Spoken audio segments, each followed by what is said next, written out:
విషయం ఏమిటంటే, నిత్యం నేను కూడా ఒక 2 జాతకాలు చెప్తుంటాను. చాలామంది వచ్చి చెప్తుంటారు, "గురువుగారు డబ్బులిచ్చాను. నెక్స్ట్ ఫోన్ స్విచ్ ఆఫ్ వస్తుంది. రెస్పాన్స్ అవ్వట్లేదు." ఇంకొంతమంది ఏంటంటే, సరే 500, 1000 ఇస్తే ఇబ్బంది లేదు. కానీ ఆన్‌లైన్‌లోనే గుడ్డిగా నమ్మేసి వేలకు వేలు పోడగొట్టుకున్న వాళ్ళు చాలామంది ఉన్నారు. అసలు నిజమైన గురువును ఎలా నమ్మాలి? ఎలా తెలుసుకోవాలని మీ ప్రశ్న. అంతే కదా? అంతే. విషయం ఏమిటి అంటే ఇక్కడ ఎవరికైనా ఏ గురువుకైనా ప్రమాణం వేదం. ఈ శాస్త్రం ఏం చెప్తుందో అదే మనం తెలుసుకోవాలి. దాన్ని మనం ఆచరించి అనుభూతి పొంది 10 మందికి చెప్పాలి. ఇతడు నిజమైన గురువు అంటారు. ఉదాహరణకు మీకు ఎగ్జాంపుల్ చెప్తాను.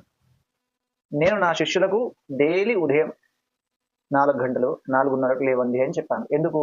బ్రహ్మ ముహూర్తంలో లేవండి అని చెప్పాను. సూర్యోదయ పూర్వం. కానీ నేను డైలీ ఒక 7, 7:30కు లేస్తే ఏ విధంగా ఉంటుంది?